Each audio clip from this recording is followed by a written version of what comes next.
వేదిక మీద ఉన్నటువంటి మన ఏఐటి సీనియర్ నాయకులు, ఎస్ఆర్బి 33A గని కార్మిక సోదరులు అందరికీ నమస్కారం. కామ్రేడ్స్, ఇవాళ ఈ మీటింగు ప్రత్యేకంగా బొగ్గు గనుల వేలంకి వ్యతిరేకంగా సింగరేణి కార్మిక వర్గం ఉద్యమాల్లో పాల్గొనాలని చెప్పడానికే ఈ మీటింగ్ ఏర్పాటు చేశాం. మీరందరూ చూస్తూనే ఉన్నారు, 10-15 రోజుల నుంచి టీవీలలో కానీ పత్రికలలో కానీ బొగ్గు గనుల వేలం మీద అనేక వార్తలు వస్తూ ఉన్నాయి రాష్ట్ర వ్యాప్తంగా. కానీ సింగరేణిలో మాత్రం ఇంకా చలనం రావటం లేదు. ఎందుకంటే మీ అందరికీ తెలుసు, పాత వాళ్ళకైతే మరీ ముఖ్యంగా తెలుసు, ఈ సింగరేణి కాలేజ్ అనేది 1945 నాటికే ప్రభుత్వ రంగ పరిశ్రమగా ఏర్పడింది. 1945 కంటే ముందు ఇది సింగరేణి కంపెనీ కాదు, దక్కన్ కంపెనీ దీని పేరు. ప్రైవేట్ వాళ్ళే నడిపించేటోళ్ళు, బొగ్గు తీసి ప్రైవేట్ వాళ్ళే అమ్మేటోళ్ళు. అటువంటి రోజుల్లో కామ్రేడ్ దేవురి శేషగిరిరావు, మగ్దు మోయినుద్దీన్, సర్వదేవపట్ల రామనాథం, మనుబోతుల కొమరయ్య గారు లాంటి నాయకులు సంఘం పెట్టారు. 45 కంటే ముందు సంఘం కూడా లేదు సింగరేణిలో. ఆనాడు సంఘం పెడితే కాల్చి పారేసేవాడు. ఇప్పుడులా కాదు, ఇప్పుడు ఎవరైనా నలుగురు కలిస్తే సంఘం పెట్టుకోవచ్చు. ఇప్పుడు నక్సలైట్లు అంటున్నైతే నక్సలైట్లు కనుక మేము పార్టీ చేస్తామని అంటే వాళ్ళని ఉంచుతారా, కాల్చి పారేస్తున్నారు. అట్టనే ఆ రోజుల్లో సింగరేణిలో ఎవరు సంఘం పెట్టినా కాల్చి పారేసేవాళ్ళు. అప్పుడు ఎవరు ఇక్కడ పరిపాలన? నైజాం నవాబ్ పరిపాలన తెలంగాణలో. దేశంలో ఆంగ్లేయుల పరిపాలన, బ్రిటిష్ వాళ్ళ పాలన ఉండేది. అందుకని ఎవరిని సంఘం పెట్టించేటోళ్ళు కాదు. అటువంటి రోజుల్లోనే రహస్యంగా సింగరేణి కాలేజ్ వర్కర్స్ యూనియన్ అనేది మొట్టమొదటిగా సింగరేణిలో పెట్టి, ఆనాడు బావులు ఇట్టు ఉండే కావు. ఆనాడు బావుల్లో ఒకళ్ళు ఇద్దరు చనిపోవడం కాదు, 100 మంది బయటోళ్ళు ఏదైనా కూలిపోతే, ఎల్లందులో మొహరం రోజున కూలిపోతే అక్కడున్న జనరల్ మేనేజర్తో సహా దాదాపు 250 మంది చనిపోయినారు. అది బాయిలు అంటే అప్పుడు అంత ప్రమాదకరంగా ఉండేవి. అటువంటి రోజుల్లో సంఘం పెట్టి మనం డిమాండ్ చేసింది ఏంటంటే, మన నాయకులు ఆనాడు ఈ దక్కన్ కంపెనీని గవర్నమెంట్ కంపెనీగా మార్చండి, ప్రైవేట్ వాడు బొగ్గు తీయొద్దు. ప్రైవేట్ వాడు బొగ్గు తీస్తే జీతాలు న్యాయంగా ఇవ్వకపోవడమే కాకుండా ఎవడు చచ్చినా పట్టించుకోడు, ఎవరికి దెబ్బతగినా పట్టించుకోడు, ఎవరికి ఏమైనా కూడా వాళ్ళు ఇచ్చేయరు. కాబట్టి గవర్నమెంట్ కంపెనీ చేయాలని పోరాటం చేస్తే అప్పుడు సింగరేణి కాలేజ్ వర్కర్స్ యూనియన్గా గవర్నమెంట్ కంపెనీగా వచ్చింది. అప్పుడు నైజాం నవాబు రాసిచ్చింది ఏంటంటే, ఈ గోదావరి పరివాహక ప్రాంతంలో ఎక్కడ బొగ్గు దొరికినా అది సింగరేణికే ఉంటుంది అని రాసిచ్చిండు. అది మనకి అప్పటి నుంచి ఉన్నది. అది అటు కోల్ ఇండియా ఉన్నది, మనదేమో తెలంగాణ రాష్ట్రంలో ఉన్నది. అప్పుడు ఉమ్మడి ఆంధ్రప్రదేశ్ ఏర్పడింది. తర్వాత అక్కడ ఆ ప్రాంతంలో ఏది నార్త్ ఇండియాలో 8 రాష్ట్రాల్లో బొగ్గు ఉన్నది, దాన్ని కోల్ ఇండియా అంటాం. అది కూడా ప్రైవేట్గానే నడిచేది ఆ రోజుల్లో. 1970, 69, 70లో కాంగ్రెస్ పార్టీ ఈ దేశంలో చీలిపోయింది. అప్పుడు ఈ పార్టీలన్నీ లేవు, కాంగ్రెస్ కమ్యూనిస్టు రెండే ఉండే ఈ దేశంలో. కాంగ్రెస్ పార్టీ చీలిపోయింది, కొత్త కాంగ్రెస్ పాత కాంగ్రెస్ అని ఏర్పడ్డది. కొత్త కాంగ్రెస్కు ఇందిరాగాంధీ గారి నాయకురాలు, పాత కాంగ్రెస్కు ఆయన నిజలింగప్ప నాయకుడు. వాళ్ళిద్దరికి మెజార్టీ లేదు గవర్నమెంట్ ఏర్పాటు చేయాలంటే. అప్పుడు వామపక్ష పార్టీలకి CPI, CPM, Forward Bloc, RSP ఇట్లాంటి కార్మిక వర్గ పార్టీలుగా ఉన్న వాటికి 123 మంది ఎంపీలు ఉన్నారు. అప్పుడు ఇందిరాగాంధీ వీళ్ళని అడిగింది, మీరు నాకు సపోర్ట్ చేయండి, నేను గవర్నమెంట్ ఏర్పాటు చేస్తా అంటే వీళ్ళు అన్నారు, మంచిది నీకు సపోర్ట్ చేస్తాం కానీ మా యొక్క 2-3 డిమాండ్లు ఉన్నాయని అన్నారు. ఏంటంటే బ్యాంకులని జాతీయకరణ చేయాలి. అప్పుడు బ్యాంకులన్నీ ప్రైవేట్ కిందనే ఉండేవి. అట్లనే బొగ్గు గనులు జాతీయకరణ చేయాలి. కోల్ ఇండియా మొత్తం ప్రైవేట్ వాళ్ళ కిందనే ఉండేది, కానీ దాన్ని గవర్నమెంట్ కిందకి తీసుకురావాలి, జాతీయకరణ చేయాలి. మూడోది రాజాభరణాలు రద్దు చేయాలి అని అడిగిండ్రు. ఈ మూడింటికి ఆమె ఒప్పుకున్నది, వీళ్ళు మద్దతు ఇచ్చిండ్రు. ఆమె ప్రధానమంత్రి అయింది. ప్రధానమంత్రి అయిన తర్వాత బొగ్గు గనులని బ్యాంకులని జాతీయకరణ చేసింది. ఇప్పుడు ఈ ఆంధ్ర బ్యాంక్, ఇందిరా బ్యాంక్ అన్నీ అప్పుడు ప్రైవేటీయే, అప్పటి నుంచి గవర్నమెంట్లోకి వచ్చినాయి. అటనే కోల్ ఇండియా బాయిలన్నీ కూడా గవర్నమెంట్లోకి వచ్చినాయి. అప్పుడు నుంచి ఏమున్నది చట్టంలో, కోల్ ఇండియా ప్రాంతంలో ఎక్కడ బొగ్గు దొరికినా కోల్ ఇండియాకే, తెలంగాణ ప్రాంతంలో ఎక్కడ బొగ్గు దొరికినా సింగరేణికే. ఇది చట్టం ఉండే. ఈ చట్టాన్ని ఇటీవల కాలంలోనే 2015 సంవత్సరంలో నరేంద్ర మోడీ ఏం చేసిందంటే, మనం ప్రైవేట్ వాళ్ళకు కూడా బొగ్గు బాయిలు ఇవ్వాలి అని ఈ చట్టాన్ని మార్చండి. MMDR అనే చట్టాన్ని మార్చి ప్రైవేట్ వాళ్ళకు కూడా బొగ్గులు ఇచ్చే అవకాశం, వేలం పాట పెట్టే అవకాశం తీసుకొచ్చిన నాడు ఈ రాష్ట్రంలో ఎవరు అధికారంలో ఉన్నారు? TRS. వాళ్ళ ఎంపీలు, మన రాజ్యసభ సభ్యులు అందరూ కూడా పార్లమెంటులో ఆ బిల్లును బలపరిచింది. పెద్ద నోటు రద్దు చేసినా బలపరిచిండ్రు, ఆ లేత్ బిల్లు తీసుకొచ్చినా బీజేపీని అప్పుడు బలపరిచిండ్రు వీళ్ళు. ఆ బిల్లు పాస్ అయింది, మనకి ప్రైవేటీకరణ చేయడానికి అవకాశం వచ్చింది.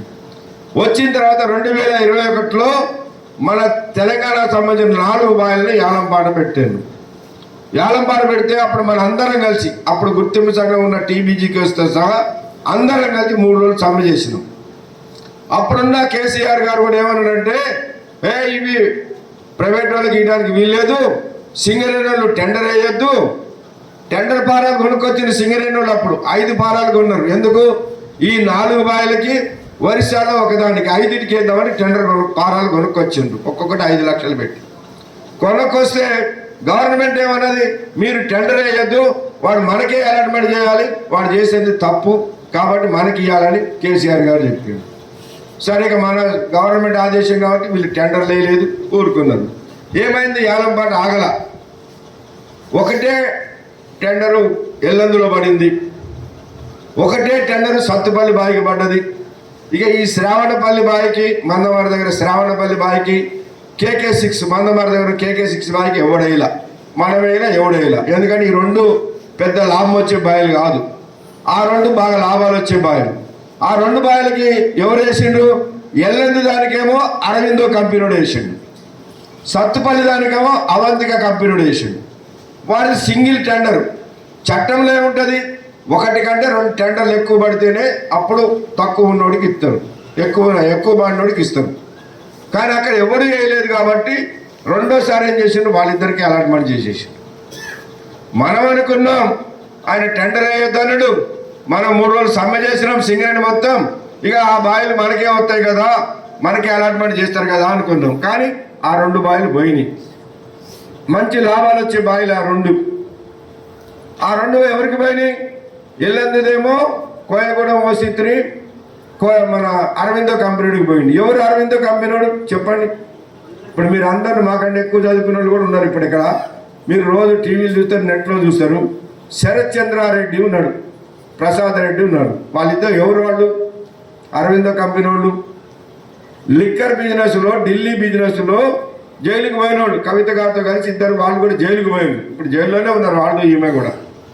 వాళ్ళు అంటే వాళ్ళ బిజినెస్ పార్ట్నర్కి ఆ బాయ్ ఇప్పించుకోవడం కొరకు మనని టెండర్ వేయొద్దని చెప్పిండు. మనం ఏమనుకున్నాం? మనకి అలాట్మెంట్ చేపిస్తాడు, టెండర్ వేయొద్దు అంటాడు కదా, మనకు వస్తుంది కదా అని మనం అనుకున్నాం. సత్తుపల్లిది ఏం చేసిండు? మనం వేయకపోతే సత్తుపల్లిది కూడా అవంతిక వాడికి పోయింది. అవంతిక వాడెవరు? మన కరీంనగర్ జిల్లాలో ఒక మెడికల్ కాలేజ్ ఉంది, ప్రతిమ మెడికల్ కాలేజ్ అని. ఆ ప్రతిమ శ్రీనివాసరావు గారిది అది. ఆ ప్రతిమ శ్రీనివాసరావు గారు ఎవరు? కేసీఆర్ గారి బంధువు. అంటే నీ బంధువుకి ఇప్పించుకోవడానికి, నీ యొక్క బిజినెస్ పార్ట్నర్కి ఇప్పించుకోవడానికి మమ్మల్ని టెండర్ వేయొద్దన్నావు, వాళ్ళకేమో అలాట్మెంట్ పోయింది. ఇప్పుడు మరి గవర్నమెంట్ మారింది, మన యూనియన్ కూడా మారింది. మేము వెంటనే గవర్నమెంట్కి రాసినాం, అయ్యా ఇప్పుడు ఆ అరవిందో కంపెనీడు బొగ్గు తీయడానికి వీలు లేదు, ఎందుకంటే ఎల్లంది అనేది ట్రైబల్ ఏరియా, 170 యాక్ట్ అంటాం. 170 యాక్ట్ ఉన్న కాడ ఎవడు భూమి కూడా కొనడానికి వీల్లేదు, మనకు కూడా తెలుసు అది. అక్కడ ఎవడైనా ఏదైనా ఖనిజం తీయడానికి వీల్లేదు. ఎవడు తీయాలి అక్కడ? అయితే గవర్నమెంట్ తీయాలి, లేకపోతే ట్రైబల్ సొసైటీ వాడు తీయాలి. ఈ అరవిందో కంపెనీ ఎక్కడ తీస్తున్నాడంటే ఇప్పుడు ఆ గవర్నమెంట్ అది క్యాన్సిలేషన్కి రాసింది. వాడు కోర్టుకు పోయిండు, వాడు ఏ కోర్టుకు పోయినా, సుప్రీంకోర్టుకు పోయినా గెలవాడు, అది ఖచ్చితంగా మనకే రావాల్సి ఉంటుంది. సత్తుపల్లిది ఉన్నది బాయి. సత్తుపల్లిది ఏమైందంటే ఇట మన SRP3 లాగానేమో ఇప్పుడు పాడుకున్న బావి ఉంటుంది, ఈ చుట్టుపక్కల ప్రాంతం అంతానేమో అక్కడ సింగరేణిది. మరి వాడు మట్టి తీసి ఆడబోయాలి. ఇప్పుడు మన శ్రీరామపురం మట్టి తీసి అక్కడ పోసుకోవడానికి మన స్థలం ఉంది కానీ పోతున్నాం. స్థలం లేకపోతే ఆడబోతున్నాడు మట్టి తీసి, వాడికి స్థలమే లేదు, వాడు మట్టి ఎట్టబోతాడు, మట్టి సింగరేణిలో పోయడానికి వీలు లేదని మనం పెడితే ఇప్పుడు అది కూడా క్యాన్సిలేషన్కి రాశారు. వాడు కూడా చేయడానికి వీలు లేదు, అది కూడా మనకు రావాల్సిందే. ఆ 2 బావిలు రావాల్సిందే. ఈ శ్రావణపల్లి పెద్ద లాభాలు లేకపోయినా ఆడికాడికి వచ్చినా కూడా మనం తీసుకుంటే కొంతమందికి ఎంప్లాయ్మెంట్ కలుగుతుంది, బొగ్గు ఉత్పత్తి పెరుగుతుంది, ఇది రావాల్సిందే. అట్లనే KK6 అయితే అసలు తీసే పరిస్థితి ఉండదంటున్నారు. ఎందుకంటే అది 1 టన్ను బొగ్గు తీయాలంటే 12,000 ఖర్చు పడుతుందట. మనం 3,000కి అమ్మాలి అంటే టన్నుకు 9,000 నష్టం వస్తుంది. కాబట్టి అది తీయలేమంటున్నారు. సరే ఏదున్నా ఈ బావులు మనకి రావాలి, టెండర్లో పిలవద్దు అని మనం పిలిపించినాం. ఇప్పుడు మనకి ఈయన కిషన్ రెడ్డి గారు బొగ్గల శాఖ మంత్రి అయింది. మనకి మంచిదే, ఎందుకంటే ఏ పార్టీ కానీ మన తెలంగాణ బిడ్డ ఆయన బొగ్గల శాఖ మంత్రి అయిండు. కాబట్టి ఆయనకు ఒక విజ్ఞప్తి చేసినాం, అయ్యా మీరు బొగ్గల శాఖ మంత్రి గారు ఈ ఏలంపాట పెట్టకండి, మా సింగరేణి బాయిల ఏలంపాట పెట్టకండి, సింగరేణికే నామినేషన్ పద్ధతిలో మీరు ఇవ్వండి. ఎందుకంటే ఒక అవకాశం ఉన్నది. ఇప్పుడు గతంలో ఈ చట్టం మారిన తర్వాత కూడా గుజరాత్లో ఒక బావి వస్తే అక్కడ మినరల్ డెవలప్మెంట్ కార్పొరేషన్ అనే మిషన్, అది గవర్నమెంట్ కంపెనీ మన సింగరేణి లాగా, ఆ కంపెనీకి ఇచ్చేసింది ఏ టెండర్ పిలవకుండా. ఎందుకు? అది ప్రధానమంత్రి గారు రాష్ట్రం కాబట్టి. అట్టనే ఛత్తీస్గఢ్లో కొన్ని బావిలు వస్తే అవి కూడా నామినేషన్ పద్ధతిలో ఇచ్చినప్పుడు, ఎందుకు? ఆ గవర్నమెంట్ అడిగిందని. ఒరిస్సాలో ఆ గవర్నమెంట్ అడిగిందని అక్కడ ఇచ్చిండ్రు. మరి మీకు అనుకూలంగా ఉన్న కాడ మీరు ఇచ్చిండ్రు కదా టెండర్లు లేకుండా నామినేషన్ పద్ధతిలో. మరి తెలంగాణలో ఇవాళ నువ్వు తెలంగాణ మంత్రివి, తెలంగాణ బిడ్డవి, నువ్వు కేంద్రంలో మంత్రివైనా తెలంగాణ బిడ్డవి కాబట్టి నువ్వు తెలంగాణకి న్యాయం చేకూర్చాలి, ఇవ్వాలి అని అన్నాం. కానీ వాళ్ళు టెండర్ పిలిచిండ్రు. మన బీజేపీ వాళ్ళు ఏమంటారంటే, అరే ఏమైతే టెండర్లు పిలిస్తే మనం కూడా వేద్దాం, మనకే వస్తాయి కదా అంటున్నారు. వాస్తవమే, మనం టెండర్ వేస్తే మనకే వస్తుంది. కానీ రేపు ఈ టెండర్లు వేసే సిస్టాన్ని మనం ఒప్పుకుంటే రేపు మంచి బాయిలు, ఇప్పుడు దీనికంటే ఎవడేలా, ఎందుకు? శ్రావణపల్లికి ఎవడేలా, ఇంకా 4 సార్లు పిలిచినా ఎవడేయడు, సింగరేణి తప్ప. ఎందుకంటే అదంతా కూడా మామిడి తోటలు ఉన్నాయి ఆ ఏరియా అంతా. దానికి ఒక చెట్టు కిందని కట్టియాలి నష్టపరిహారం, వేలాది కోట్ల ఖర్చు అవుతుంది. ఇదంతా మనకి ఎందుకని ప్రైవేట్ వాడు రాడు. సరే ఇట్లాంటివి అంటే మనకు వస్తాయి, ఇప్పుడు టెండర్ వేస్తాయి. మరి రేపు మంచి బాయిలు వస్తాయి. భూపాలపల్లి దగ్గర PV నరసరావు బావి అని ఒకటి కొత్తది మనమే బొగ్గు కనిపెట్టినాం. అది పెద్ద ఓపెన్ కాస్ట్ అవుతుంది, మంచి లాభాలతో నడుస్తుంది, అది రావాలి. కొత్తగూడెం దగ్గర పెనగడప అనే ఊరు ఉంది, అక్కడ ఒక బావి వస్తుంది, అది రావాలి. ఎల్లంది దగ్గర గుండాలనే ఉన్న ఊరు ఉన్నది, అక్కడ బావిలు వస్తాయి. మరి రేపు వాటికి కూడా టెండర్లు ప్రైవేట్ వాడు వేస్తే పోతాయి కదా, లాభాలు వచ్చాయి. కాబట్టి ఈ టెండర్ సిస్టమ్ పెట్టకుండా మాకు హక్కు ఉన్నది. నవాబు నాడే మాకు రాసి ఇచ్చిండు, ఈ గోదావరి పరివాహక ప్రాంతంలో ఉన్న బొగ్గలని మనకే ఇవ్వాలని. మాకు ఉన్నప్పుడు మీరెందుకు పోగొడతారని మనం అడుగుతున్నాం. కాబట్టి ఈ టెండర్ వేసే సిస్టాన్ని మనం అందుకే వ్యతిరేకిస్తున్నాం. టెండర్ వేస్తే ఇప్పుడు ఆటోమేటిక్గా మనకు వస్తుంది. శ్రావణపల్లి వద్దన్నా, ఎందుకంటే ఎవరు లేడు వేసినోడు మనమే. కానీ ఈ టెండర్ వేసే సిస్టాన్ని ఒప్పుకుంటే రేపు ప్రమాదం ఉంటుందని మనం చెప్తున్నాం. సరే ఇప్పుడు టెండర్లు నడుస్తుంటే కేసీఆర్ గారు కూడా, ఇప్పుడు వాళ్ళ పార్టీ KTR గారు కూడా ఏం చెప్తుందంటే, దీన్ని అడ్డుకుందాం ఈ యాలంపాటల్ని, కాంగ్రెస్ వాళ్ళు BJP వాళ్ళు కుమ్మక్కయి ఈ బావిలు ప్రైవేట్ వాళ్ళకి ఇచ్చేస్తున్నారు, మనం అడ్డుకోవాలి అంటుండు. సరే మంచిది, మీరు అధికారంలో ఉన్నప్పుడు అడ్డుకోకపోయినా మీ వాళ్ళకి ఇప్పించుకున్నా ఈనాడు మీరు అడ్డుకుందాం అంటున్నారు కాబట్టి సంతోషం, మేము కూడా వెల్కమ్ చెప్తాం. కానీ ఈ పాపంలో మీకు కూడా భాగస్వామ్యం ఉన్నది కదా. ఆ చట్టం తెచ్చినాడు మీరు బలపరిచారు కదా, మీ ఎంపీలు బలపరిచారు కదా. అక్కడ మీ బిడ్డ అప్పుడు రాజ్యసభ సభ్యురాలు MP, ఆమె ఓటేసా. బాలక సుమన్ MP అప్పుడు ఆయన ఓటేసా. మరి మీ ఎంపీలు అందరు ఓటేస్తే చట్టం వచ్చిన తర్వాత ఇప్పుడు మీరు వద్దంటారా? సరే ఏదేమైనా సరే, ఎవరు వచ్చినా మనం కలుపుకొని పోవాలి. పోరాటం అంటే అందరం కలిసి చేస్తేనే అయితే, నేను ఒక్కనే చెప్తున్నా అనేది కాదు. సరే ఏదున్నా దీనికి వ్యతిరేకంగా కలిసి పోరాటం చేద్దాం. నిన్ననే హైదరాబాద్లో రౌండ్ టేబుల్ సమావేశం మన AITC ఆధ్వర్యంలో మన నాయకులు అక్కడ ఏర్పాటు చేస్తే అన్ని ట్రేడ్ యూనియన్లు వచ్చారు, వాళ్ళ మద్దతు తీసుకుంటున్నాం. ఎందుకంటే ఒకటి మనం గుర్తుపెట్టుకోవాలి, మన పక్కనే ఆంధ్ర రాష్ట్రం, మనతో విడిపోయిన రాష్ట్రం. అక్కడ విశాఖ స్టీల్ ఫ్యాక్టరీ ఉన్నది. ఆ విశాఖ స్టీల్ ఫ్యాక్టరీని కూడా 3 సంవత్సరాల క్రితం ప్రధానమంత్రి ప్రైవేట్ వాళ్ళకి అమ్మేసి దాన్ని ప్రైవేట్ పరం చేయాలని తీస్తే అక్కడున్న యూనియన్ ఏఐటీసీ గుర్తింపు సంఘం, బహుశా మీరు అందరూ పేపర్ చదివే వాళ్ళందరికీ తెలుసు, అక్కడ ఏఐటీసీ గెలిచింది విశాఖపట్నం స్టీల్ ఫ్యాక్టరీలో. ఆ యూనియన్ అక్కడ ఉన్నటువంటి అన్ని కార్మిక సంఘాలను కలుపుకొని 3.5 సంవత్సరాల నుంచి అక్కడ నిరాదీక్ష చేస్తుంది. బీజేపీ కేంద్రంలో బిల్లు చేసిన విశాఖపట్నంలో ఉన్న బీజేపీ వాడు మాట్లాడలేకపోయింది. ఎందుకంటే రేపు ఈ ప్రజలందరూ నాకు వ్యతిరేకమైపోతారని అరవకుండా కూర్చున్నాడు. వైఎస్ఆర్ పార్టీ బీజేపీకి మద్దతు ఇచ్చి అప్పుడు జగన్ రెడ్డి ఆయన ఇచ్చేసిన ఆయన కూడా మాట్లాడలేకపోయింది. ఇక తెలుగుదేశం అయితే పూర్తి మద్దతు ఇచ్చింది, కాంగ్రెస్ పూర్తి మద్దతు ఇచ్చింది. అక్కడ సరే అందరు కలిసి అక్కడ పోరాటం చేశారు. రోజు ఇప్పుడు మీరు ఎవరైనా విశాఖపట్నం పోయి వచ్చిన వాళ్ళు ఉంటే ఈ 2-3 సంవత్సరాల కాలంలో ఆ విశాఖ స్టీల్ ఫ్యాక్టరీ ఏరియాకి పోయి ఉంటే చూసింటారు. పెద్ద టెంట్ వేసి ఒక్కరోజు కాదు 2 రోజులు కాదు నిరాదీక్షలు అంటే 3.5 సంవత్సరాల నుంచి చేస్తారు. రోజుకి 100 నుంచి 200 మంది కూర్చుంటారు. మరి వాళ్ళందరూ డ్యూటీ లేకపోతే కూర్చుంటారా? కాదు. ఫస్ట్ షిఫ్ట్ చేసిన వాళ్ళు పోయి సాయంత్రం కూర్చుంటున్నారు, నైట్ షిఫ్ట్ చేసి వచ్చిన వాళ్ళు వచ్చి పగలు కూర్చుంటున్నారు, సెకండ్ షిఫ్ట్ వాళ్ళు పొద్దున పొడిపోయి కూర్చుంటున్నారు. 3 షిఫ్ట్లలో ఎప్పుడు చూసినా 200 మంది తక్కువ కాకుండా ఉంటున్నారు. అట్లా పోరాటం చేసిండు కాబట్టి ఇప్పుడు అది ఆగింది. ఇప్పుడు ఒక ఛాన్స్ వాళ్ళకి దొరికింది. ఏందా ఛాన్స్ దొరికిందంటే ఇప్పుడు ఆంధ్రాలో ఉన్నటువంటి తెలుగుదేశం మీదనే ఆధారపడి ఇప్పుడు నరేంద్ర మోడీ పరిపాలన చేయాల్సి వచ్చింది. ఎంపీ సీట్లు ఆయనకు తక్కువ వచ్చినాయి. వీళ్ళు మద్దతు ఇస్తేనే ఇప్పుడు ఆయన ప్రధానమంత్రి. కాబట్టి వీళ్ళని వ్యతిరేకంగా విశాఖపట్నం ఫ్యాక్టరీని నేను ప్రైవేట్ వాళ్ళకి అమ్ముతున్నానని ఆయన అంటానికి వీల్లేదు ఇదివరట్లాగా. ఇప్పుడు ఆయనకి అంత మెజార్టీ లేదు. కాబట్టి ఇప్పుడు వాళ్ళకు ఛాన్స్ దొరికింది. అంటే 3.5 సంవత్సరాలుగా అక్కడున్న కార్మిక సంఘాలు పోరాటం చేయబట్టి ఇప్పుడు పొలిటికల్గా మారింది కాబట్టి అవకాశం దొరికింది, ఛాన్స్ వచ్చింది. ఇప్పుడు దాన్ని ఉపయోగించుకుంటారు. ఇంకా అది ప్రైవేట్ పరం కాకుండా కాపాడుకుంటారు. ఇప్పుడు ఈ ప్రభుత్వ రంగ పరిశ్రమలు ప్రైవేట్ అయిపోతే ఆలోచన చేసేది జనం, ఇంకా సింగరేణి వాళ్ళు ప్రైవేట్ పరం అయిపోతే వాళ్ళ ఉద్యోగాలు ఇదవుతుందట, రేపు ప్రైవేట్ వాడు వస్తే జీతాలు సరిగ్గా ఇవన్నీ చేస్తారట అని అనుకుంటారు. కానీ మనకు ఒక్కళ్ళకే నష్టం కాదు, దేశంలో ఉన్న ప్రజలందరికీ నష్టం. ఇది గుర్తుపెట్టుకోవాలి. ఎందుకంటే ఇవాళ మనం బొగ్గు తీస్తున్నాం, ఎంతకు అమ్ముతున్నాం? 3,000, 2,500, 3,000 దాటి మనం బొగ్గు అమ్ముతలేము. కానీ బొగ్గు తీయడానికి ఎంత ఖర్చు అవుతుంది? మీ SRP 3 చూడండి, కనీసం 6-7 వేలు తక్కువ కాటల టన్ను బొగ్గు తీయడానికి. కానీ 3,000కే అమ్ముతున్నాం. ఎవడైనా ప్రైవేట్ వాడు 6,000 పెట్టి తీసి 3,000కి అమ్ముతుడా? ఇంకా మనకి లాభాలు ఉన్నాయంటే ఎక్కడి నుంచి ఉన్నాయంటే ఓపెన్ కాస్టుల ద్వారా వస్తున్నాయి. ఓపెన్ కాస్టుల్లో బొగ్గు తీయడానికి 1,000-1,500 ఖర్చు అవుతుంది. దాన్ని కూడా 3,000కి అమ్ముతాం కాబట్టి అక్కడ 1,000-1,500 మిగులుతుంది.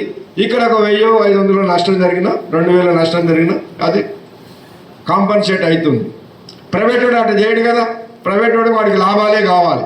ఇది మన గవర్నమెంట్ కంపెనీ కాబట్టి లాభం వచ్చినా నష్టం వచ్చినా దేశానికి బొగ్గు కావాలని మనం బొగ్గు తక్కువ రేట్లో ఇస్తున్నాం. ఇప్పుడు మనం కూడా ఇప్పుడు అదానీ ఉన్నాడు, ఎంత కమ్మినా బొగ్గు ఆస్ట్రేలియా రాష్ట్రం నుంచి దేశం నుంచి పట్టుకొచ్చి టన్ను 19,000 నుంచి 21,000 అమ్మిండు. మన టన్ను కూడా మన బొగ్గు కూడా కనీసం 10,000, 12,000 అంటే కొనేటోళ్ళు ఉన్నారు. కానీ గవర్నమెంట్ రూల్ పెట్టింది ఏమని, నువ్వు 3,000కే అమ్మాలని. ఎందుకంటే నువ్వు కనుక బొగ్గు రేటు పెంచితే ఇప్పుడు 3,000 6,000 చేసినావు అనుకో, రేపు కరెంట్ రోడ్ ఇప్పుడు యూనిట్కి ఎంత ఇస్తాడు? 5 రూపాయలకి ఇస్తాడు. వాడు 5 రూపాయలు 10 రూపాయలు అవుతుంది. అట్టనే సిమెంట్ బస్తా 200కి దొరికేది ఇప్పుడు రేపు 400 అవుతుంది. ఇనుము ఇప్పుడు టన్ను 16,000కో 17,000కో దొరికేది రేపు 30,000 40,000 అవుతుంది. అన్నిటికీ పెరుగుతాయి. కాబట్టి దేశంలో ధరలను కంట్రోల్ చేయడం కొరకు మనం ఇవాళ త్యాగం చేస్తున్నాం. బొగ్గని కార్మికులం నష్టాలు వచ్చినా మనం తీసి ఇచ్చేస్తున్నాం. దానివల్ల ఇవాళ దేశంలో ప్రజలందరికీ కూడా లాభం జరుగుతుంది. కాబట్టి ఇది ప్రైవేట్ పరం అయితే ఒక్క సింగరేణి కార్మికులకే కాదు, దేశంలో ఉన్న ప్రజలందరికీ కూడా నష్టం జరుగుతుంది. కాబట్టి మనం అందరం సపోర్ట్ కూడా తీసుకోవాలి. అట్లనే ఇవాళ ఏదైతే బొగ్గుబాయిలో వేలంపాట పెట్టిండ్రో మనం ఇవాళ రాజశేఖర్ కిషన్ రెడ్డి గారు, కానీ ఆయన ఏం దాని మీద స్పందిస్తలేడు, ఆయన వేలంపాటే పెడతాడు. మరి కాంగ్రెస్ పార్టీ ఉన్నది, వాళ్ళు కూడా వేలంపాట వద్దన్నారు. ఏది ప్రతిపక్షంలో ఉన్నప్పుడు మనకే కేటాయించాలన్నారు. మరి తీరా నిన్న వేలంపాట పెట్టే వరకు మళ్ళీ ఈయన గోసి చదువుకుంటూ బాగానే పోయిండు. ఎవరు ఉప ముఖ్యమంత్రి గారు పోయి ఆయన ఏలంపాటికి ఇనాగరేషన్ చేసిండు. ఇక నీవెట్లా మాట్లాడుతావు రేపు ఏలంపాట వద్దని? నువ్వే ఏలంపాట దానికి రిబ్బన్ కట్ చేసి వచ్చి రేపు నువ్వు ఏలంపాట వద్దని ఎట్లా చెప్పగలుగుతావు? అంటే ఇవాళ ఏంటి మీ రాజకీయ పార్టీల నిర్ణయాలు? అధికారంలో ఉన్నప్పుడు ఒక మాట, ప్రతిపక్షంలో ఉన్నప్పుడు ఇంకో మాట. ఆయన కేసీఆర్ గారు అధికారంలో ఉన్నప్పుడేమో మనం టెండర్లో పాల్గొనొద్దన్నాడు, వాళ్ళకి ఇప్పించుకుంటారు 2 బాయిలు. కాబట్టి ఇట్లా ఈ అధికార పార్టీలు ఇట్లా చేస్తున్నాయి. కాబట్టి మనం కార్మిక సంఘాలుగా మనకి ఏ రాజకీయ పార్టీ అయినా ఏదైనా ఒకటే, మన కార్మికుల పక్షాన నిలబడేది కావాలి. కాబట్టి మనం ఎవరైనా ఇచ్చేస్తాం. కాబట్టి రేపు అందరం కలిసి కూడా ఈ బొగ్గు బాయిల ప్రైవేట్ టెండర్లు పెట్టకూడదు, నామినేషన్ పద్ధతులు మనకే ఇవ్వాలని పోరాటం చేయాలని నిర్ణయం అయింది. రేపు 5వ తారీఖు నుంచి పోరాట కార్యక్రమం. రేపు 5వ తారీఖు నాడు కలెక్టర్ ఆఫీసులను ముట్టడి చేయాలి. గవర్నమెంటే కదా ఇది చేసేది, కాబట్టి గవర్నమెంట్ మీదనే మనం చేయాలని 5వ తారీఖు నాడు కలెక్టర్ ఆఫీసు ముట్టడి పెట్టినాం. రాష్ట్ర వ్యాప్తంగా అన్ని కలెక్టర్ ఆఫీసుల ముందు, ఏదో ఒక్క సింగరేణి కాదు, రాష్ట్ర వ్యాప్తంగా వీటి ముందు అన్ని చోట్ల మరి కార్మికులు ఉంటారు, సింగరేణి కార్మికులు. అయినా మన పార్టీ యూనియన్ నిర్ణయం చేసింది, కలిసి వచ్చే వాళ్ళందరినీ కలుపుకొని అన్ని చోట్ల కూడా మనం ధర్నాలు చేయాలి, పెద్ద ఎత్తున ముట్టడి చేయాలి. అట్లనే 6వ తారీఖు నుంచి జిఎం ఆఫీసులు, హెడ్ ఆఫీసుల ముందు నిరాహార దీక్ష చేయాలి. ఒక వారం రోజులు దీన్ని చేయాలి. రేపు 17వ తారీఖు నాడు టెండర్ ఉన్నది. ఆ 17వ తారీఖు నాడు హైదరాబాద్ పోయి ఆ టెండర్ పిలిచే కాడనే దాని మీద ఎత్తేసే పద్ధతి గొడవ చేయాలి. ఇది మనం నిర్ణయాలు చేసినాం. ఈ నిర్ణయాలు చేస్తే ఒక్క ఏఐటీసీ వాళ్ళు, ఏదో సిపిఐ వాళ్ళు ఎవరో పోతే అవుతుందా? ప్రజలందరూ మద్దతు ఉండాలి, కార్మికులందరూ మద్దతు ఉండాలి కదా. కాబట్టి దయచేసి మనందరం కూడా రాజకీయ నిన్న అన్ని యూనియన్లు పిలిచినాం. నేను అందరూ వచ్చారు, ఒక్క బీజేపీ బిఎంఎస్ వాళ్ళు రాలేదు, కానీ మిగిలిన అన్ని యూనియన్లు వచ్చినాయి నిన్న. అందరూ కూడా మేము మద్దతు ఇస్తామని చెప్పారు. అందరి మద్దతు తీసుకుందాం. మనం గుర్తింపు సంఘంగా మన బాధ్యతగా అందరి మద్దతు తీసుకొని ఈ బొగ్గనుల వేలంపాటకు వ్యతిరేకంగా మనం పోరాటం చేయాలి. టీవీలలో వస్తుంది చూస్తున్నాం, పేపర్లో వస్తుంది చదువుతున్నాం, కానీ మనమేం స్పందిస్తలేం. కాబట్టి సింగరేణి కార్మికులుగా మనం అందరం కూడా దీని మీద పెద్ద ఎత్తున పోరాట కార్యక్రమం చేయాలని చెప్పేసి మీ అందరికీ విజ్ఞప్తి చేస్తూ ఉన్నాం. రేపు 5వ తారీఖు నాడు మేమే పోతే మన ఏఐటీసీ యూనియన్ కార్యకర్తలు, కమ్యూనిస్ట్ పార్టీ కార్యకర్తలు పోతే 100-200 మంది పోయి చేస్తాం. కానీ కలెక్టర్ ఏం రాసి పంపిస్తాడు, 100 మంది వచ్చారు, ఏదో మాకు మెమోరాండం ఇచ్చిపోయారు అని రాసి పెడతాడు. అదే ఒక 4-5 వేల మంది పోయినాం అనుకో, పెద్ద ఎత్తున మంచిర్యాలలో జరిగిందనుకో, అప్పుడు గవర్నమెంట్ గురికొస్తుంది. అరే రేపు మనం కనుక దీని మీద ఇది చేయకపోతే రేపు మన గవర్నమెంట్ కూడా ఇది అవుతుంది, మనకు కూడా ఇది వస్తుందని వాళ్ళు కూడా స్పందిస్తారు. కాబట్టి దయచేసి మన కార్మిక సోదరులు అందరూ, అది ఏ రాజకీయ పార్టీలో ఏ యూనియన్లో ఉండండి, మీ ఇష్టం వచ్చిందంటే మీరు ఇందులో చేరమని కాదు, మీ ఇష్టం వచ్చిందంటే మీరు ఉండండి. కానీ పోరాట కార్యక్రమంలో అందరం కలిసి చేద్దాం. అన్ని సంఘాల మద్దతు అడుగుతున్నాం, అందరూ అడుగుతున్నాం. మీరు కూడా అందరూ కలిసి రావాలని రేపు 5వ తారీఖు నాడు మంచిర్యాల కలెక్టర్ ఆఫీస్ దగ్గర పెద్ద ఎత్తున, ఎందుకంటే సింగరేణి కార్మికులు ఎక్కువ ఉన్నది మంచిర్యాల జిల్లాలోనే, దీని తర్వాత పెద్దపల్లి జిల్లాలో, ఇంకా భూపాలపల్లి జిల్లా ఉన్నదంటే ఒక్క ఊర్లోనే ఉంటారు. కొత్తగూడెం జిల్లాలో ఉన్నారంటే కొత్తగూడెం వెళ్ళందు మణుగూరులో ఉంటారు. కాబట్టి అక్కడ తక్కువ మంది ఉంటారు. కార్మికులు ఎక్కువ ఉన్న ప్రాంతం మనది. కానీ మనం పెద్ద సంఖ్యలో పోవాలి. దయచేసి మీరు అందరూ కూడా రేపు 5వ తారీఖు నాడు 9 గంటలకు 10 గంటల వరకు మనందరం అక్కడ చేరుకుంటే, హైదరాబాద్ అక్కడ మన మంచిర్యాల గవర్నమెంట్ గెస్ట్ హౌస్ ఉంది కదా, అక్కడ ఏమంటారు దాన్ని, కలెక్టర్ ఆఫీస్ ఇక్కడ ఉన్నది. ఒక ప్రదర్శన జరగాలి మనది, ఐబీ చౌరస్తా ప్రదర్శన జరుగుతుంది. అట్టనే ఇక్కడ కూడా మనం ఇక్కడ వాళ్ళందరం, అక్కడ వాళ్ళేమో మంచిర్యాల వాళ్ళు ఐబీ నుంచి ప్రదర్శనకు వస్తారు. మన సింగరేణి ప్రాంతం వాళ్ళందరమో ఇక్కడ నస్పూర్ కాలనీ మన భవనం దగ్గర నుంచి మనం బయలుదేరిపోదాం. మరి అటు వాళ్ళందరేమో ఐబీ కాడికి వస్తారు, అక్కడి నుంచి వస్తారు. అందరం కలిసి పెద్ద ఎత్తున కలెక్టర్ ఆఫీస్ దగ్గర ముట్టడి చేసే పని చేయాలని. ఇక కామెంట్స్ ఇంకొక విషయం ఏంటంటే, సరే ఇప్పటివరకు మన వాళ్ళు చెప్పారు, ఇప్పుడు ఏం జరుగుతుంది సింగరేణిలో ఇవన్నీ కూడా. ఇప్పుడు మన ఎన్నికలు అయిపోయి 6 నెలలు కావస్తుంది, ఇంతవరకు గుర్తింపు పత్రం ఇస్తలేరు. ఏంటంటే ఇష్టం లేని పెళ్లి చేసుకున్నట్టున్నది ఇప్పుడు సింగరేణి వాళ్ళకి. వాళ్ళు అనుకున్న వాళ్ళు రాలేదు, మనం వచ్చిన వాళ్ళకి మింగుడు పడతలేదు. అరే వీళ్ళు అన్ని రూల్ అంటారు, రెగ్యులేషన్ అంటారు, మనకి అనుకూలంగా మనం చెప్పినట్టుగా ఇది చేయరు అని అంటారు అనేది వాళ్ళకి ఉన్నది. సరే ఎవరికున్నా ఇష్టం ఉన్నా లేకపోయినా తాళి కట్టిన తర్వాత ఉండాల్సిందే ఉంటుంది. చెప్పినాం. 4 రోజులు లేట్ చేయగలుగుతారు మీరు, అంతకంటే ఏం చేయలేరు. మాకు కూడా తెలుసు చట్టాల ప్రకారం ఎట్ట చేయాలనేది. ఇప్పుడు ఏమంటారంటే సెంట్రల్ గవర్నమెంట్ ఇవ్వాలి, ఎవరు ఆర్ఎల్సీ ఇవ్వాలి.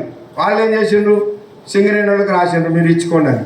వీళ్ళు ఏం చేసిండ్రు, ఇది 4 సంవత్సరాలు ఉండాలా 2 సంవత్సరాలు ఉండాలని గవర్నమెంట్కి రాసింది.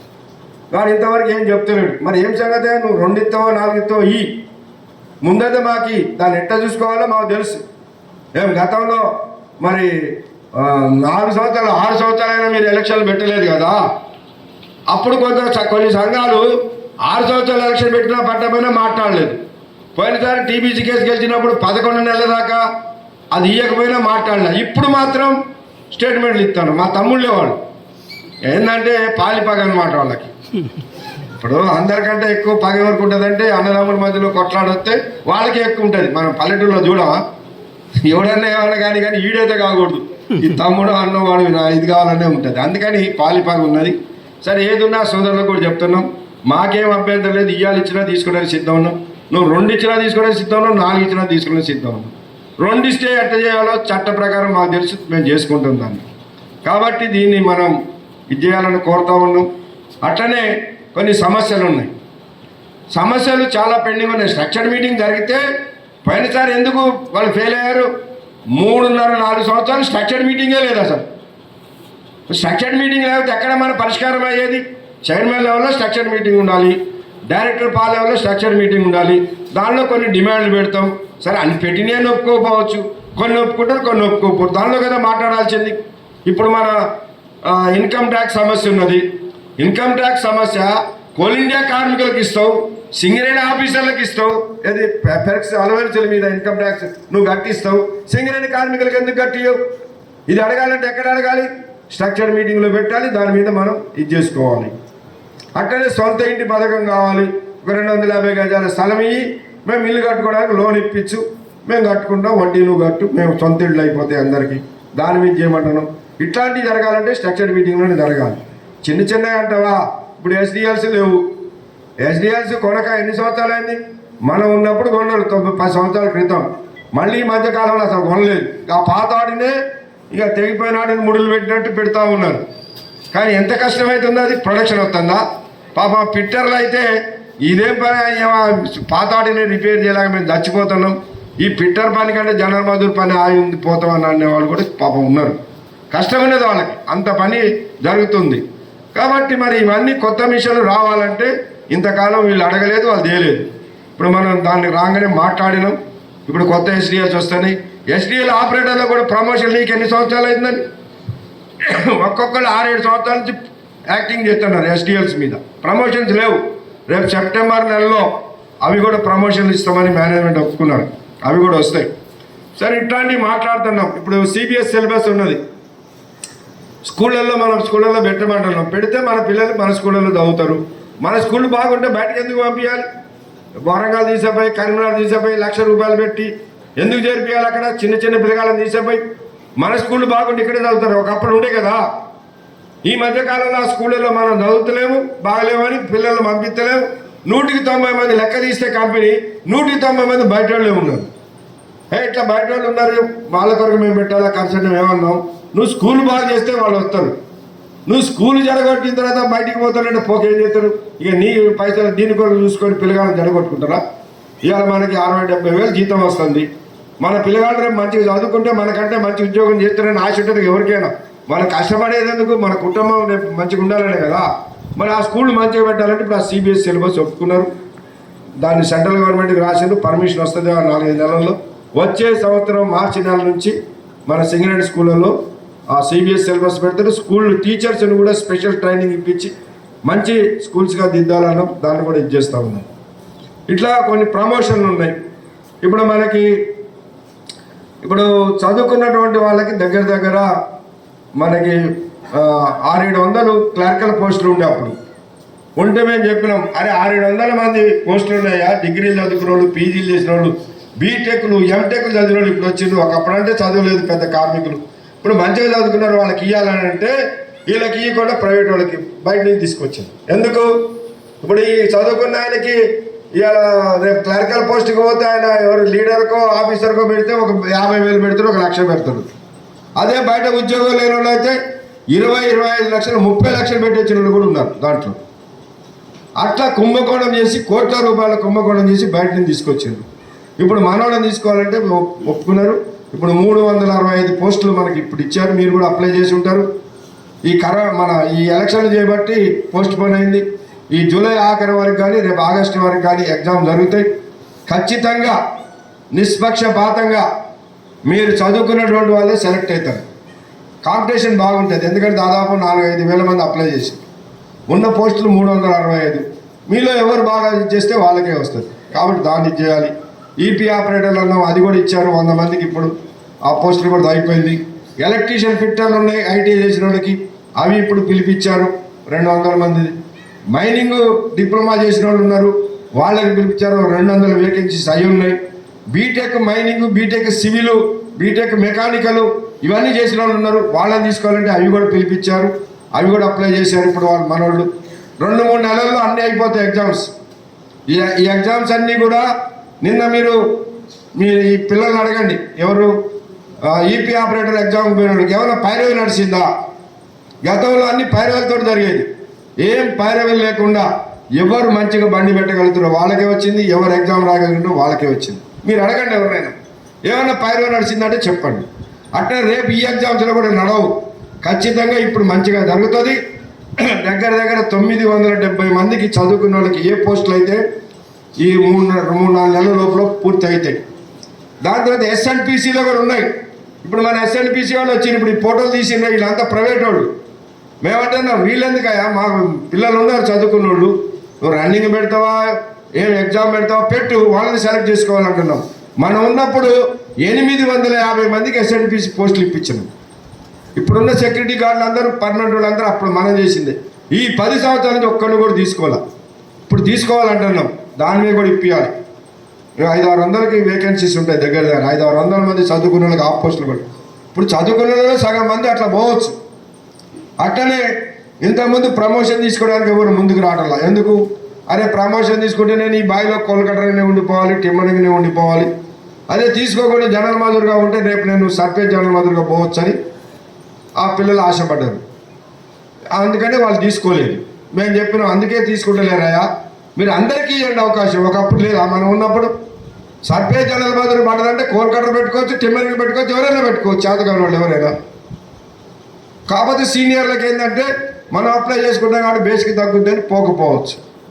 బేస్కి తగ్గినా పర్లేదు, నేను లైట్ జాబ్ పోతున్నట్టు పోతారు అని అంటే ఇప్పుడు అవకాశం ఇచ్చింది. ఆ సర్కార్ కూడా వచ్చింది. దగ్గర ఇప్పుడు మన సింగరేణి, ఇప్పుడు మన శ్రీరాంపురంలోనే ఒక 108 పాత, ఇప్పుడు ఇంకొక 30-40 మొత్తం 150 మంది దాకా సర్పంచ్ జనరల్ మంత్రి ఇస్తారు. అందులో కూడా ఏం పైరవీ లేకుండా. అది ఎందుకు నింపాలి? ఈ 108 పోస్టులు 3 సంవత్సరాల నుంచి ఉన్నాయి. ఎందుకు నింపుతున్నారంటే అందరు మంత్రుల రికమెండేషన్, ఎమ్మెల్యేల రికమెండేషన్ ఎట్లా ఇవ్వాలనేది వీళ్ళు ఇచ్చేసాను. ఇప్పుడు ఎవ్వరు రికమెండేషన్ ఏం లేదు. ఎవరికి ఎలిజిబిలిటీ ఉందో 90% ఏమో సీనియారిటీ ప్రకారం ఇస్తారు, 10% ఏమో ఆరోగ్యం బాగాలేని వాళ్ళకి ఇస్తారు. డాక్టర్స్ కూర్చుంటారు, వాళ్ళు కూర్చుంటారు, 10% వాళ్ళకి ఇస్తారు, 90% సీనియారిటీ ప్రకారం దాని ప్రకారం ఇది చేస్తారు. చదువుకున్న అని దానికి రూల్ ఉన్నది. చదువుకుంటే ఇన్ని మార్కులు, డిగ్రీ చేస్తే ఇన్ని మార్కులు, 10వ తరగతి ఇన్ని మార్కులు, నీకు ఇన్ని సంవత్సరాల సర్వీస్ ఉంటే సంవత్సరానికి ఇన్ని మార్కులు, నీకు మంచిగా ఆప్షన్గా లేకుండా మాస్టర్లు ఉంటే దానికి ఇన్ని మార్కులు ఉండే సిస్టమ్ అది. దాని ప్రకారమే సెలెక్ట్ అవుతారు. ఎట్టి పరిస్థితుల్లో దానిలో పైరవి నడవదు, మీరు చూడండి. అందుకని ఇట్లాంటి వేకెన్సీస్ ఇవన్నీ కూడా మనం చేయాలి. ఎందుకంటే మనం ఒకటే చెప్పినాం మన నాయకులందరం కూడా, ఇవాళ కార్మికులందరూ కూడా వాళ్ళు ఎంత మభ్య పెట్టినా ఏం చేసినా మన ఎందుకు గెలిపించారు, మనం వస్తే న్యాయం జరుగుతుందని ఒక ఆశతో గెలిపించారు. ఇక మనం కూడా అదే దారిలో పోతే ఏమిది ఉంటుంది. కాబట్టి ఖచ్చితంగా నిష్పక్షపాతంగా న్యాయంగా ఉన్న వాళ్ళకే రావాలి, పైరవీ సిస్టమ్ పోవాలని చెప్పేసి పెట్టినాం. ఈ డెప్యుటేషన్లు కూడా క్యాన్సిల్ అవుతాయి. ఇప్పుడు డెప్యుటేషన్లు నిన్నగాక మన వచ్చినప్పుడు పోయి ఓసీలో చేస్తాడు, వర్క్షాప్లో చేస్తాడు. ఆరోగ్యం బాగాలేనాడు కుంటుకుంట కూడా బాయిలోనే దిగుతుండు. ఇది ఎట్లా న్యాయం అవుతుంది? అది కూడా పోవాలి. అది కూడా పోవాలంటే కొంతమంది ఆఫీసర్లకు దుఃఖం వస్తుంది. ఎందుకంటే పైసలు తిన్నున్నారు కదా, అలవాటు పడి ఉన్నారు కదా. ఏదో రక్తం మరిగిన అన్న పులి అన్నట్టు ఇక రక్తానికి అలవాటు పడ్డాడు వాడు ఎట్లుంటుందో వానికి బాధ కలుగుతుంది. సరే బాధ కలిగినా సరే ఖచ్చితంగా అది చేయాల్సిందే, నిష్పక్షపాతంగా జరగాల్సింది. ఏమైనా జరిగితే మీరు మా దృష్టికి తీసుకురండి. ఒకవేళ ఇక్కడ కాకపోతే ఇక్కడే నర్సయ్య భవన్ ఉంది, 360 రోజులు సాయంత్రం పూట మన లీడర్లు ఉంటారు. మీరు రాండి, ఏదైనా మీకు ఇది చేయాలి, న్యాయంగా జరగాలి. సమస్యలు ఉంటే తీసుకురండి, దాని మీద కూడా ఇచ్చేస్తాం. అట్లనే మనం ఏదైతే ఇప్పుడు ఈ ఓవర్మెన్ల ప్రమోషన్స్ కూడా ఉంది. ఇప్పుడు దాదాపు 100 పైన ఓవర్మెన్ల పోస్టులు ఉన్నాయి. ఓసీలలో జూనియర్ ఓవర్మెన్లు పోయి పని చేస్తారు, సీనియర్ ఓవర్మెన్లో బాయిలోనే చేస్తారు. ఇప్పుడు అట్లా చేయాలంటే కౌన్సిలింగ్ పిలిపించారు. ఇప్పుడు సీనియర్లు అందరూ పోతారు ఓపెన్ కాస్ట్లకి. ఇప్పుడు జూనియర్లుగా ఉన్న సర్దార్లకి వీళ్ళందరూ కూడా రేపు ఓవర్మెన్లో ప్రమోషన్లు ఇస్తారు. వాళ్ళకు కూడా ఇది అవుతుంది. చదువుకున్నటువంటి వాళ్ళు, డిప్లొమా చేసిన వాళ్ళు, బీటెక్ చేసిన వాళ్ళు, ఎవరైనా ఉన్న మైనింగ్ వాళ్ళకి అందరూ కూడా ఆథరైజేషన్ ఇస్తారు. వాళ్ళకు కూడా సాఫ్ట్వేర్ సర్దార్గా తీసుకుంటారు, అవి కూడా వస్తాయి. ఐటీఐ చేసిన వాళ్ళు అందరూ కూడా ఎలక్ట్రీషియన్ ఫిట్టర్గా పోతారు, వాళ్ళకు కూడా ఇది అవుతుంది. ఇవన్నీ కూడా మరి ఫిలప్ కావాలి. కాబట్టి అట్లనే మనకి లాభాల వాటా ఉంది.